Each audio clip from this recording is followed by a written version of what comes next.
Laís é especialista em clínica médica e nefrologia pela HC-UFPR e fellow em nefrointervenção pela Fundação ProRenal Brasil. Passa a palavra, doutora Laís. Boa noite, pessoal. Vocês estão vendo minha tela? Estamos sim. Tá certinho? Uhum. Beleza. Então, como a Estela me apresentou, meu nome é Laís, eu sou especialista em clínica médica e nefrologia pelo HC. Agora eu estou num fellow de nefrologia intervencionista lá na Fundação ProRenal. E hoje eu fiquei encarregada de apresentar esse grupo de doenças que acaba brilhando tanto os nossos olhos durante nosso estudo para nefrologia. E eu espero que vocês consigam, através da minha aula, entender o porquê. Então, a gente vai falar um pouquinho dessas doenças glomerulares. É importante a gente entender, para poder entender a fisiopatologia das doenças glomerulares, como que é a anatomia glomerular.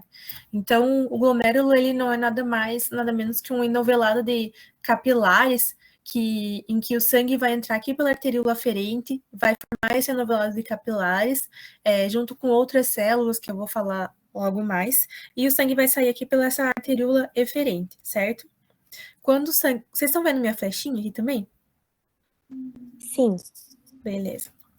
Quando a gente vai fazer uma imagem de microscopia, fazendo uma imagem mais esquematizada para entender como que é essa estrutura do glomérulo lá no meio desse enovelado de capilares, então a gente vai ver a célula em amarelo, que é a célula endotelial. A célula endotelial ela é cheia de buraquinhos e fenestras que não são seletivas. Basicamente, pode passar qualquer coisa aqui por esses buraquinhos das células endoteliais, menos células, né, do sangue, hemácias, leucócitos. A gente encontra também aqui em verde a membrana basal glomerular, que é uma matriz que é acelular, formada de glicocálix e proteínas. Aqui em azul a gente vê, então, a célula mesangial formando toda uma estrutura em que se ancora todas essas capilares e dá esse formato mais arredondadinho do glomérulo. A matriz mesangial também, que fica mais essa coloração violeta, mais lilás aqui em volta. E, por fim, eu acho que é nosso protagonista dentro do glomérulo, que é o podócito. O podócito é uma célula que emite esses prolongamentos, esses prolongamentos primários e secundários, né, os processos podocitários. É uma célula extremamente especializada, assim como um neurônio, por exemplo. Então, é uma célula que, quando a gente acaba perdendo, dificilmente ela vai se dividir, né? Geralmente, ela não vai se dividir novamente, formando novos podócitos. Quando a gente vai ver lá na lâmina da microscopia óptica, a gente vai ter uma imagem mais ou menos parecida com essa. No caso, essa aqui está em preto e branco, né? Então, acaba perdendo um pouco das características das colorações, mas a gente consegue definir algumas coisas. Aqui a gente tem, então, a arteríola aferente entrando no glomérulo, a arteríola eferente saindo, e aqui nessas células que tem os pontinhos mais pretinhos são as células mesangiais, formando lá a matriz mesangial. A gente tem essas bolinhas que são os capilares com as células endoteliais no seu interior. Em alguns a gente consegue ver um pedacinho do núcleo aqui. E essas células aqui fora que são os podócitos. Além disso, aqui em volta, formando a parte parietal da cápsula de Bowman, né? A gente vê esse epitélio pavimentado único, formando então essa parte parietal, enquanto os podócitos formam o folheto visceral, certo? E quando a gente vai ver lá na lâmina com as colorações, no caso esse aqui é uma HE, a gente vai ver mais ou menos essas colorações aqui. A gente vê essa imagem muito semelhante a um soufflé, então todo aerado, cheio desses capilares bem abertos, a gente vê às vezes algumas hemácias no seu interior, a gente pode ver até um leucócito ou outro, mas a gente consegue ter bastante espaço dentro dos capilares. E poucas células se multiplicando entre um capilar e outro.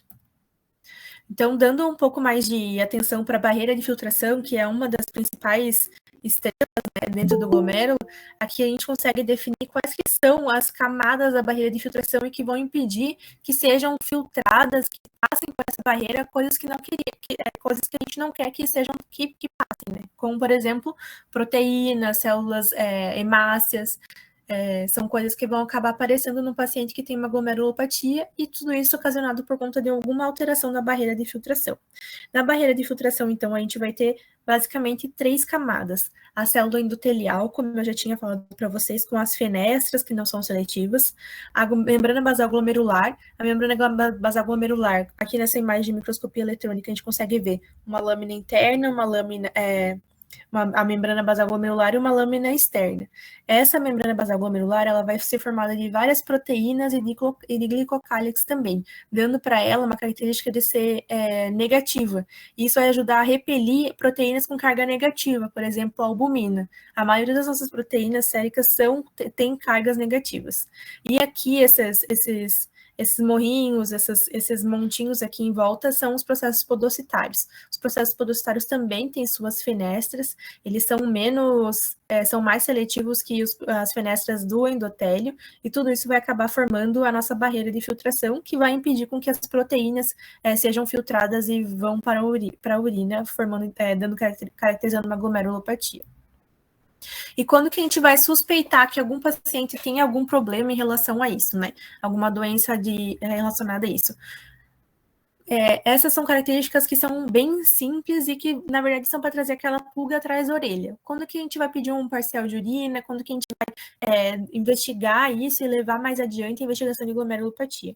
Então, um paciente jovem com hipertensão sem uma causa aparente, uma injúria renal aguda sem causa aparente, principalmente com um parcial de urina com várias coisas diferentes, por exemplo, proteína, massas dismórficas, isso tudo pode levar a crer que seja uma glomerulopatia que está causando aquela injúria renal aguda. Uma doença renal crônica sem causa evidente também, e aqui esse gráfico que eu trouxe ali é do censo de diálise de 2021, que foi feito pela Sociedade Brasileira de Nefrologia. A gente consegue ver que a glomerulonefrite é a 4ª maior causa de doença renal crônica para pacientes em hemodiálise no Brasil, certo? Mas a gente tem aqui, antes dela, causas indefinidas e outras causas. Muitos pacientes acabam evoluindo para um estágio final, principalmente porque a glomerulopatia ela pode ser muito insidiosa, ter poucos sintomas, e esses pacientes acabam sendo diagnosticados com doença renal crônica em estágio final, quando já não tem mais como fazer essa investigação de uma forma tão esclarecida, e eles acabam ficando com causa indefinida. Mas muitos desses pacientes, eles tinham alguma glomerulopatia crônica e que não foi investigado e que acabou evoluindo para uma doença renal terminal. E também aqueles pacientes que têm um parcial de urina florido, né, com hemácias, com hemoglobina, com proteína, principalmente. O que esse paciente vai trazer na história? Então, esse paciente vai trazer uma história de edema, hipertensão, espuma na urina, hematúria. Ele também vai ter ele pode ter uma história familiar positiva, então ele pode ter um pai que já precisou fazer hemodiálise, um pai que precisou fazer um transplante renal, ele pode ter uma tia que tem uma história de doença renal crônica, que tem proteína na urina também. Ele pode ter um uso de medicamentos e drogas que podem estar ocasionando essa glomerulopatia, e aqui eu chamo a atenção principalmente de anti-inflamatório, que é uma medicação que é muito frequente no nosso dia a dia, que pode também precipitar uma glomerulopatia. Infecções recentes, como infecções de pele, infecções de via aérea, por estreptococo, por exemplo, HIV, hepatite, são todas infecções que podem ocasionar glomerulopatias, e outras comorbidades também, como malignidades ou doenças autoimunes que esses pacientes já trazem na história, por exemplo, um lúpus, que é extremamente frequente. No exame físico, então, esse paciente vai trazer o edema, e uma coisa que chama bastante atenção e que os livros trazem também é que esse edema vai ser periorbital. E quando eu estava na faculdade, eu ficava bastante curiosa por que esse edema é periorbital, e quando um paciente tem, por exemplo, uma insuficiência cardíaca, que também pode levar um quadro nasar, que ele não vai ter o edema periorbital. E agora eu vou responder se vocês também têm essa curiosidade. O paciente que tem insuficiência cardíaca, geralmente ele dorme mais sentado, e daí, como o edema ele é gravitacional, ele acaba não gerando esse edema mais em face, periorbital, como o paciente com síndrome nefrótica tem. Então, por isso que o edema periorbital é tão característico da síndrome do paciente com glomerulopatia. Ele também pode ter essa sensação de cansaço e peso nas pernas decorrente do edema. Também pode ter xantelasmas decorrente das alterações metabólicas que a glomerulopatia pode ocasionar e a presença de sinais de doença de base. Por exemplo, um paciente que tem uma glomerulonefrite secundária a alguma doença autoimune, por exemplo, um lúpus, ele pode ter o rash malar, pode ter úlceras orais. O paciente que tem uma glomerulopatia secundária um Raynaud-Schlein, por exemplo, ele pode ter uma púrpura palpável. Então, ele sempre pode trazer outras características que podem guiar, inclusive, a nossa investigação. Em relação aos exames laboratoriais mais importantes para a gente poder dar entrada a uma investigação de glomerulopatia, é a função renal, então uma função renal básica, uma creatinina, uma ureia, eletrólitos também. Principalmente também a quantificação de proteína.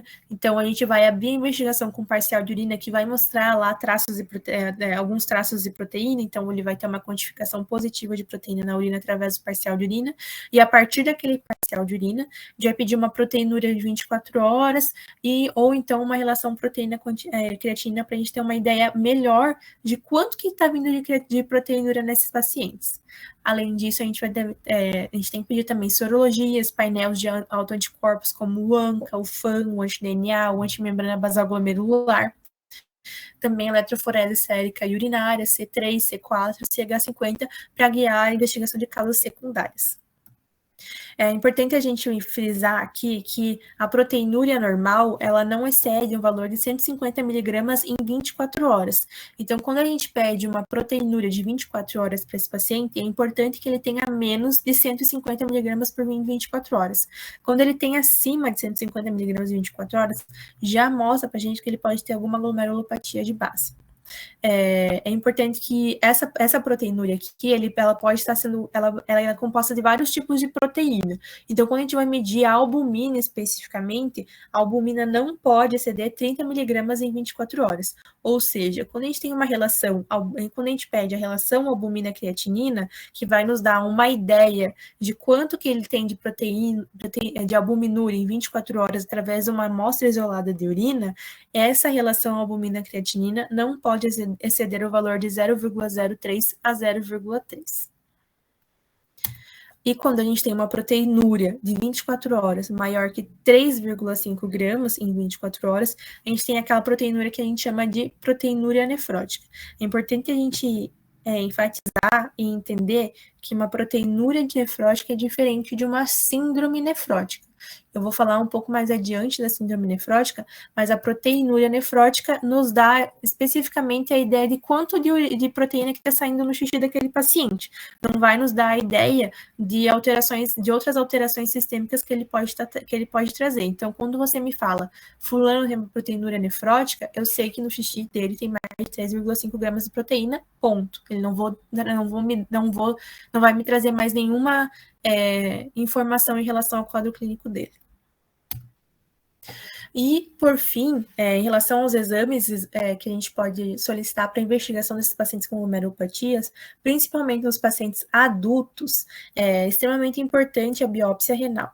Primeiro que a biópsia renal ele vai nos dar a ideia de etiologia, então a gente vai conseguir, através da anatomia patológica, ver esse glomérulo na lâmina de microscopia óptica e na imunofluorescência e entender o que está acontecendo, qual que é a fisiopatologia, qual que é a doença de base que está ocasionando essa glomerulopatia.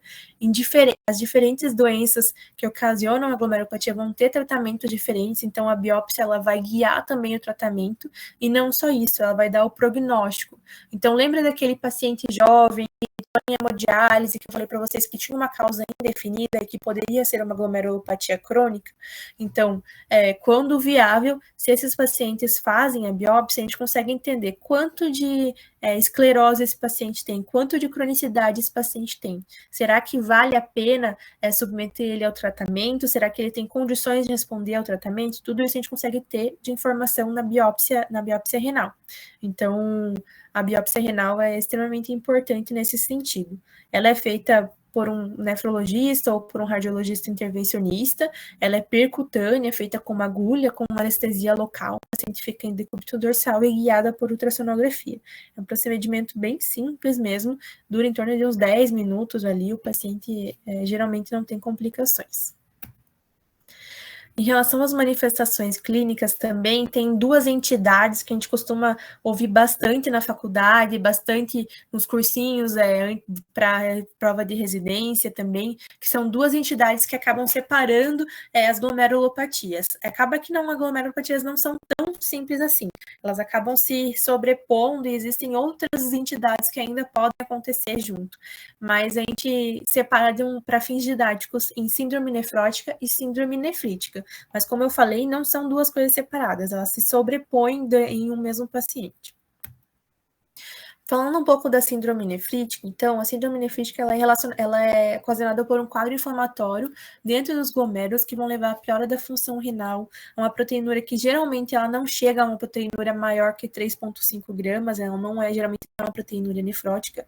Ela pode levar a um edema, mas não associado à perda de proteína na urina, mas sim à piora da função renal, levando a um quadro de oligúria, anúria, e esse paciente acaba retendo o líquido, levando esse quadro de edema. E também a hipertensão, também associada ao mesmo mecanismo, em que o paciente vai reter mais líquido, vai piorar a função renal, vai fazer anúria, e esse paciente vai ficar retendo líquido, e levando a esse quadro de hipertensão. Existem algumas doenças que estão mais associadas à síndrome nefrítica. Geralmente são doenças que têm um cunho mais infeccioso, como a glomerulonefrite pós-estreptocócica, por exemplo, ou um quadro de endocardite também pode levar a uma síndrome nefrítica, mas existem outras doenças também que podem ter esse quadro de síndrome nefrítica, que é mais frequentemente nefropatia por IgA, a glomerulonefrite membranoproliferativa, a glomerulonefrite no lúpus, em algumas classes do lúpus, e a glomerulonefrite associada a algumas vasculites renais, como, por exemplo, as vasculites ANCA relacionadas. E esse slide é extremamente importante, porque a glomerulonefrite rapidamente progressiva, que é diferente da síndrome nefrítica, ela é extremamente importante, porque ela é uma das mais importantes emergências renais. Esse paciente ele vai ter uma piora da função renal rápida, que pode levar de dias a semanas. Então, esse paciente vai dar entrada no pronto-socorro ali com uma creatinina já de 7, de 8, de 10, e ele vai ter uma lesão histológica típica na biópsia, que são as crescênticas. O tratamento, nesse caso, ele deve ser rápido. Então, geralmente, quando o paciente não tem nenhum fator de risco para imunossupressão, primeiro a gente faz a imunossupressão desse paciente e depois a gente biopsia para saber o que é, entende? Primeiro dá o tiro e depois pergunta quem que é. E daí, com a imunossupressão, esse paciente ele pode responder de uma forma bem adequada ao tratamento, voltando a ter uma recuperação da função renal. Quando esse paciente ele tem essa glomerulonefrite rapidamente progressiva, ele pode ter um quadro de hipertensão, proteinúria e lesão renal, injúria renal aguda, né? Como que acontece essa glomerulonefrite crescente? O que caracteriza ela? O que caracteriza ela é a proliferação da lâmina da camada parietal da cápsula de Bowman. Então, como a gente consegue ver aqui nessa imagem de microscopia óptica, a cápsula de Bowman, ela tá mais cheia de células aqui, né? Ela não tá naquele pavimento estratificado simples, aquele epitélio estratificado pavimentoso simples, que recobre com uma única camada de células só. Aqui ela tem muitas células e está extremamente grossa, fazendo com que o glomérulo fique todo espremido lá dentro. Quando o glomérulo fica todo espremido lá dentro, o sangue não consegue passar para ser filtrado, certo? Essa reação da cápsula de Bowman, do epitélio da cápsula de Bowman, ocorre porque na glomerulonefrite rapidamente progressiva, a gente vai ter uma exudação das células que estão no interior do capilar. Essas células do interior do capilar, então, vão entrar em contato com a cápsula de Bowman, e a cápsula de Bowman vai fazer uma reação inflamatória, fazendo com que as células se proliferem e façam um colapso do glomérulo ali dentro. À medida que a glomerulonefrite rapidamente progressiva vai se cronificando, essa camada que é cheia de células, formando essa crescente aqui, ela vai se tornando fibrosa, e daí a crescêntica celular, que tem maiores chances de responder à imunossupressão, vai se tornando fibrosa, e daí esse paciente não vai ser tão responsivo mais à imunossupressão. E aí mostra pra gente ainda mais a importância da biópsia renal. Se a gente biopsia esse paciente, ele tem crescêntica fibrosa, então a gente vai repensar, então, por exemplo, uma imunossupressão diante de um risco de infecção desse paciente, certo? Esse paciente está indo para hemodiálise, a gente tem paciente com as fibrosas, ele vai ficar com catéter que vai trazer um risco de infecção para ele poder fazer hemodiálise, né? Então, será que a gente vai manter ele tão imunossuprimido assim por 6, 9 meses? Talvez a gente tenha que fazer uns 3 meses e ver se ele vai responder, porque a gente já sabe que a biópsia dele é muito feia e que as chances deles de responder não vão ser tão boas assim. E a outra entidade que a gente tem dentro das doenças glomerulares, provavelmente a principal, quando a gente fala de pacientes adultos, é a síndrome nefrótica. Quando a gente tem um paciente com síndrome nefrótica, ele vai englobar 5 achados de manifestações clínicas. E esses 5 achados vão ser patognomônicos de doença glomerular. É muito difícil a gente falar dentro da medicina que tal coisa é patognomônica, mas nesse caso a gente consegue ter certeza de que realmente a gente está falando de uma doença glomerular. Nesse caso, o paciente vai ter uma proteinúria maciça, então ele vai ter uma proteinúria maior que 3,5 gramas em 24 horas. Ele vai ter dislipidemia, esse paciente ele pode ter colesteróis em níveis de 500, geralmente eles não têm triglicerídeos tão elevados, isso pode variar, mas o que vai chamar bastante atenção é esse colesterol total acima de 500, isso vai levar com que ele vai levar com que ele tenha aqueles chantelasmas que eu citei lá no exame físico. Esse paciente vai ter edema, ele vai ter hipoalbuminemia na dosagem de albumina sérica e também vai poder ter lipidúria, principalmente relacionado à proteinúria e não exatamente aos níveis de colesterol. Em relação ao edema da síndrome nefrótica, ele vai ter um mecanismo diferente do edema da síndrome nefrítica. Enquanto o edema da síndrome nefrítica é relacionado principalmente ao quadro de oligúria e anúria que o paciente tem, então ele começa a reter líquido porque ele não está fazendo xixi, na síndrome nefrótica, na verdade, ele pode acontecer tanto por esse mecanismo de underfilling quanto pelo overfilling. O underfilling porque esse paciente está urinando muita albumina, isso vai fazer com que haja uma diminuição da pressão oncótica plasmática, e daí o sangue vai passar do meio menos concentrado para o meio mais concentrado, então o sangue vai sair de dentro do capilar, o líquido, né? O líquido vai sair de dentro do capilar e vai para o terceiro espaço, fazendo com que haja esse edema. Além disso, quando ele sai do capilar e vai para o terceiro espaço, vai fazer com que haja uma diminuição da pressão oncótica também, fazendo com que haja uma redução do volume circulante plasmático, ativando então esse mecanismo de overfilling. Quando a gente tem uma redução do volume circulante plasmático, a gente vai ativar o sistema renina-angiotensina-aldosterona, fazendo com que haja uma retenção de sódio, fazendo com que haja uma retenção ainda maior de líquido nesse paciente. Além disso, esse paciente vai ter várias alterações metabólicas, porque quando a gente fala de proteinúria, a gente não está falando só de perda de albumina na urina. Esse paciente vai perder vários tipos de proteína pequenas na urina. Então, toda aquela proteína que consegue passar por aquela lesão da barreira de filtração, ele vai acabar gerando algum tipo de consequência metabólica desses pacientes. As principais consequências metabólicas que a gente encontra no paciente com síndrome nefrótica é o estado de hipercoagulabilidade, principalmente porque várias proteínas da cascata de coagulação vão estar alteradas, e a que mais a gente lembra é a antitrombina 3, que vai ser uma proteína que esse paciente vai perder bastante na urina. Além disso, esse paciente ele pode ter um hipotireoidismo, ele vai ter uma alteração da função renal, da função tireoidiana, principalmente porque ele vai perder globulina de ligação da tiroxina na urina. Esses pacientes podem chegar até realmente ter níveis de TSH bem elevados, chegam a 40, 50 de TSH, então não necessariamente ele vai ter um TSH normal. Além disso, as proteínas fixadoras de vitamina D e os pacientes com as menores vitaminas D que eu vi na residência foram pacientes nefróticos. Esses pacientes chegam a valores de vitamina D de 5, 2, principalmente porque eles perdem a proteína fixadora de vitamina D na urina. Esse paciente pode ter anemia hipocrômica microcítica, porque ele acaba perdendo proteínas de carreamento de ferro, e não só ferro, mas também zinco, cobre, outros tipos de substâncias e nutrientes que são carreados por proteínas acabam ficando em déficit por conta da perda dessa proteína na urina. E também né, anticorpos também são proteínas, e aqueles anticorpos menores acabam saindo na urina junto. Então, o IgG, que é uma molécula de anticorpo um pouco menor em relação aos outros, eles podem acabar sendo perdidos na urina, fazendo com que o paciente fique suscetível a algumas infecções, principalmente por germes encapsulados, como a Streptopneumoniae, que pode gerar uma pneumonite bacteriana espontânea, por exemplo. A glomerulopatia, então, ele vai ser dividido em causas primárias e secundárias.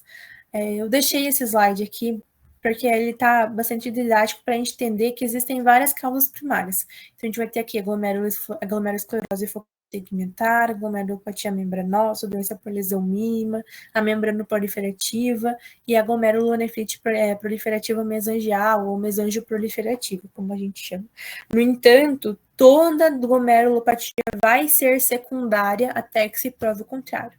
Ou seja, eu tenho um paciente com síndrome nefrótica, por exemplo, ele chega lá na consulta, no ambulatório com síndrome nefrótica ou então interna com síndrome nefrótica. Ele biopsia, veio uma GESF, uma glomerulosclerose segmentar e focal. Até que se prove o contrário, até que eu consiga excluir todas as causas secundárias de GESF, esse paciente não vai ter uma GESF primária, certo? Então, eu vou ter que primeiro avaliar todas as outras causas que podem ocasionar um quadro de GESF, e daí depois poder afirmar, não, esse paciente tem uma GESF primária. Como eu estava falando já da GESF, é importante que, então, a gente tenha em mente quais que são as principais causas. A GESF, ela é a principal, ela é uma das glomerulopatias que a gente mais lembra, porque ela é a principal glomerulopatia no adulto jovem. Então, é o que mais aparece nessa faixa etária. Existem algumas causas secundárias de GESs, como o lúpus, a nefropatia por IgA, as vasculites, mas existem causas que chamam bastante atenção, que são as causas em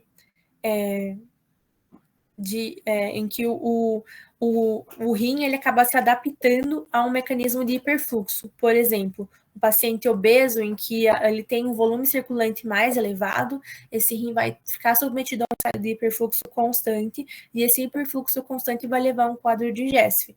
Não só isso também, mas um quadro de pré-eclâmpsia também. A gestante tem toda uma alteração hemodinâmica, então essa paciente ele pode gerar um quadro de GESF também. E a gente tem que lembrar também dos pacientes rim únicos, né? Quando o paciente é rim único, aquele único rim que sobrou no paciente, ele tá fazendo um trabalho de 2, tá filtrando por 2. Então, um paciente rim único que começa a ter uma proteinúria ali maior de 1 grama, por exemplo, a gente tem que pensar sempre numa possível GESF que ele pode estar desenvolvendo. Outras causas importantes de GESF é o HIV, a GESF induzida por drogas, então heroína, cocaína, algumas neoplasias também podem gerar GESF. Então, são todas doenças, são muitas e muitas causas secundárias que a GESF tem e que precisam ser excluídas. Importante falar um pouquinho do mecanismo também de fisiopatologia da GESF. A GESF ela vai ser uma alteração do processo podocitário.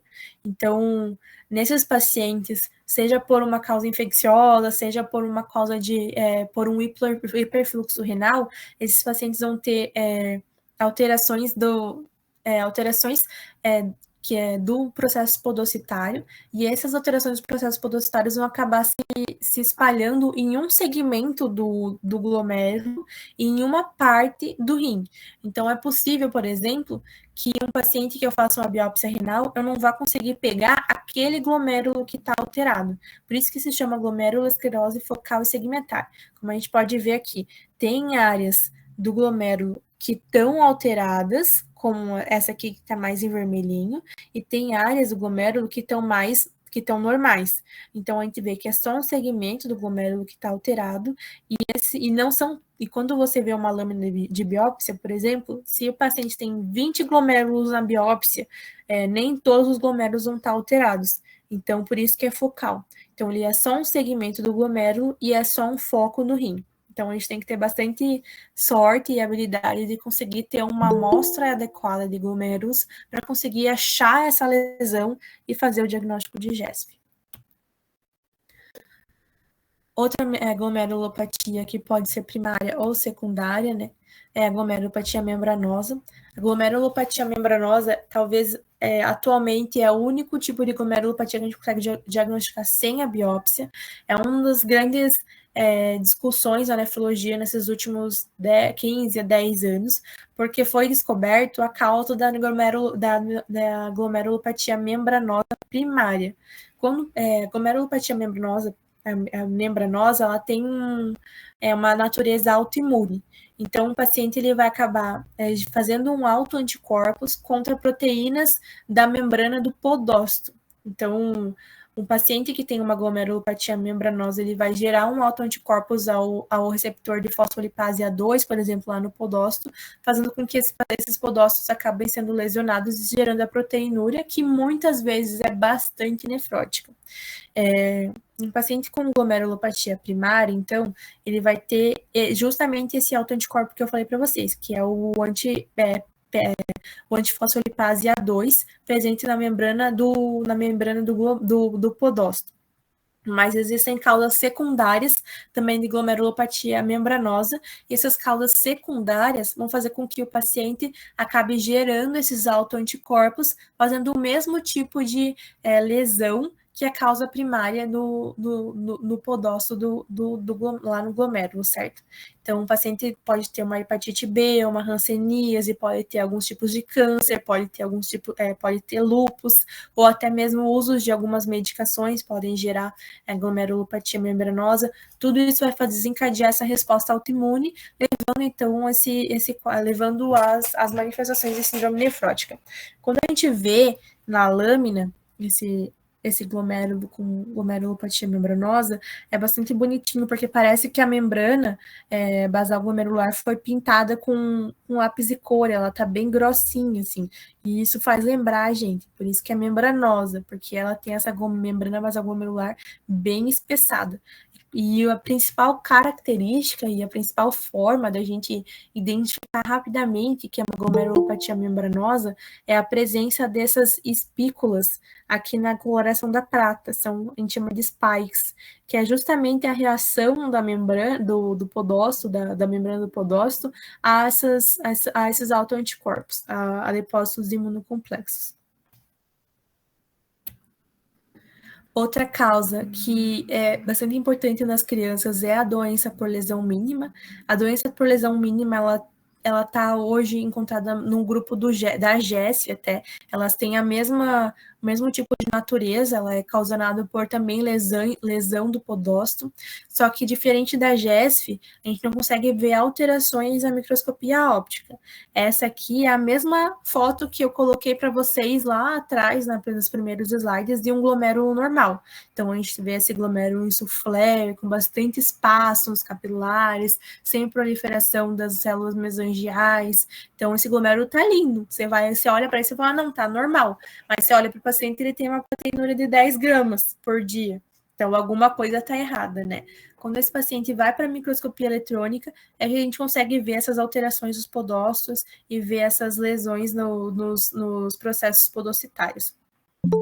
Ela pode ser primária, principalmente nas crianças, e quando ela é primária, ela responde muito bem a uma corticoterapia, então é um paciente que vai começar um corticoide e vai remitir a proteinúria rápido.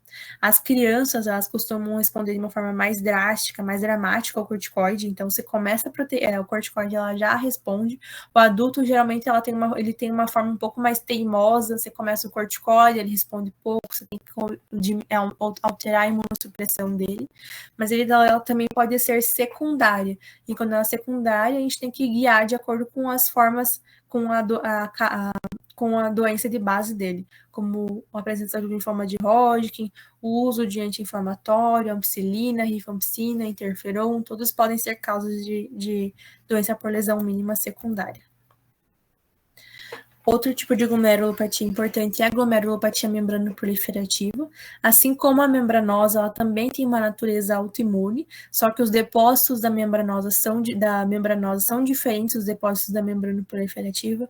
Enquanto o depósito da membranosa vai ser lá em cima do pezinho do podócito, o depósito da membrana proliferativa vai ser endocapilar. Então, quando ela é endocapilar, ela está em contato com as células de dentro do capilar, né, da corrente sanguínea entrando lá dentro do capilar. Essas células vão acabar se proliferando bastante, então, fazendo com que esses glomérulos fiquem extremamente celulares, né? Eles cheios de pontinhos, cheios de núcleos de células, e eles ficam todos engurgitados, assim, formando esses lóbulos. A gente fala que esses glomérulos, eles parecem umas cabeças de brócolis, assim, de tão cheio, tão engurgitados que eles ficam. De novo, a prata, a coloração de prata na microscopia óptica acaba nos dando mais dicas do do diagnóstico dessa glomerulopatia. Na prata, a gente vê essa cadê minha mouse aqui? Na prata, a gente consegue ver essa duplicação da membrana basal aqui. Tem alguns locais que chamam ela de trilho de trem, de train wreck. E essa é uma das principais características da lâmina da glomerulopatia, da glomerulonefrite membrana proliferativa, e que ajuda a gente, então, a fechar esse diagnóstico. Ela pode ser primária, mas ela também pode ser secundária. E assim como as outras glomerulopatias, a gente tem que primeiro excluir as causas secundárias, certo? E algumas causas secundárias importantes é a hepatite C, enquanto a membranosa, deixa eu voltar lá, hepatite B, a membrana proliferativa ela é mais associada à hepatite C, mas ela também pode estar associada a endocardite, a abscessos, a esquistossomose, malária, HIV de novo. O HIV ele é extremamente presente nas glomerulopatias. O HIV pode fazer qualquer tipo de glomerulopatia no paciente. Também a leucemia linfocítica crônica. O lúpus também, ele é presente em qualquer tipo de glomerulopatia, ele pode ser uma causa secundária, e a crioglobulinemia mista essencial também. A última glomerulopatia que eu quero comentar com vocês aqui é a glomerulonefrite proliferativa mesangial ou mesangioproliferativa, dependendo da literatura. A glomerulonefrite proliferativa mesangial aqui, então a gente vai ter um aumento também da celularidade, só que a gente vai ter um aumento da celularidade mesangial, então a gente vê que tem os buraquinhos aqui dos capilares, a gente vê que as células estão passando, mas o que aumentou aqui é o número de células entre um capilar e outro, aqui nesse espaço mais cor-de-rosa escuro aqui, que é onde ficam as células mesangiais. Ela pode ter um aumento da matriz mesangial, e daí a gente vai contar o número de núcleos aqui por campo, e daí o número de núcleos vai estar dentro dos limites da normalidade. Ou então a gente vai ter um aumento também da celularidade mesangial. A depender do tipo de doença, ele pode ter tanto indo para uma dessas duas características. Ela também vai ter algumas causas secundárias importantes, como lúpus, de novo, crioglobulinemia essencial, endocardite, esquistossomose, HIV. Então é importante a gente entender que até essas causas secundárias elas se repetem bastante, né?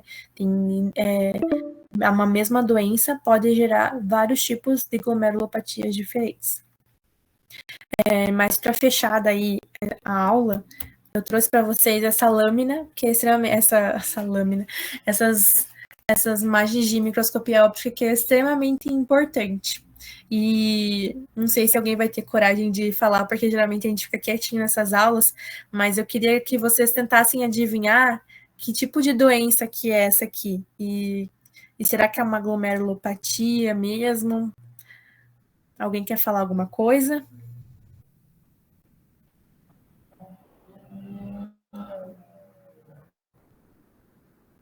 Eles são tímidos, doutora. Eu era assim também. Mas então, eu trouxe aqui porque é bastante questionável se isso aqui é uma glomerulopatia. Na verdade, isso aqui é uma imagem de microscopia óptica de uma nefropatia diabética, né?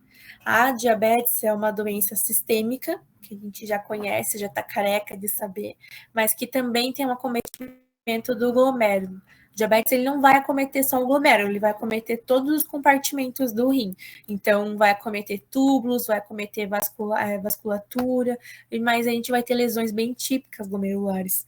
Assim como na glomerulonefrite proliferativa mesangial ocasionada por um lúpus, por exemplo, ocasionada por uma IgA, por uma glomerulonefrite, por uma nefropatia por IgA, por exemplo, o diabetes também vai ter uma proliferação mesangial bem importante.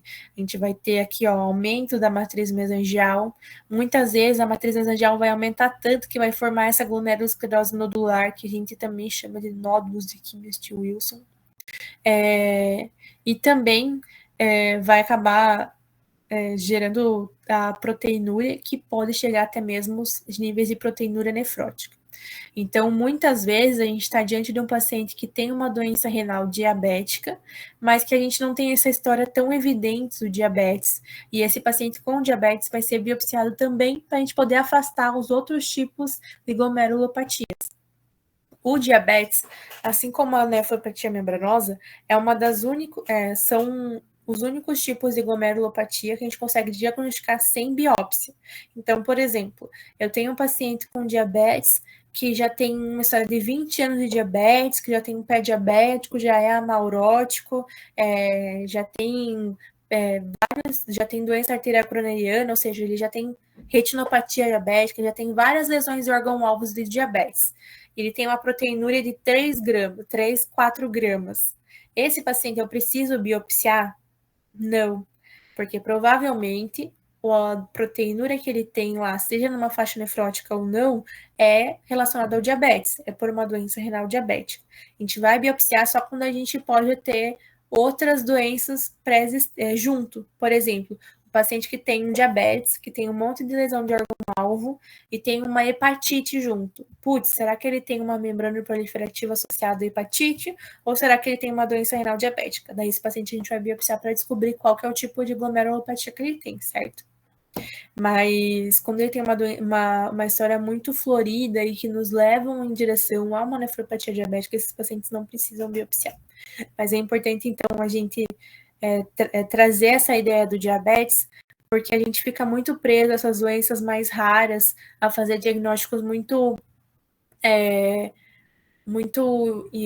diferentes, né? Às vezes muito raros. A gente fica procurando, às vezes, uma agulha num palheiro, quando, na verdade, o paciente tem uma doença renal diabética, de um diabetes que ele não tinha um diagnóstico prévio, e quando a gente consegue vasculhar um pouco mais do passado do paciente, da história dele, a gente consegue descobrir que, na verdade, ele tinha um diabetes, assim, há mais de 30 anos, por exemplo. E é isso. Eu quero agradecer muito pela oportunidade de vocês. Fiquei bem feliz pelo convite. É um assunto que eu gosto muito, é um assunto que brilha muito os olhos. Aqui, principalmente, que o nefrologista consegue ser bem Sherlock Holmes, fazer toda uma investigação, descobrir a causa da doença do paciente, biopsiar, ver a lâmina da biópsia junto com a anatomia patológica. Então, a gente consegue atuar de diversas formas em cima desse paciente com glomerulopatia para poder tratar e mudar o desfecho dele. Muito obrigada, gente. Muito obrigada, doutora Laís. A aula foi maravilhosa. A gente conseguiu ver mesmo o quanto você gosta do assunto, porque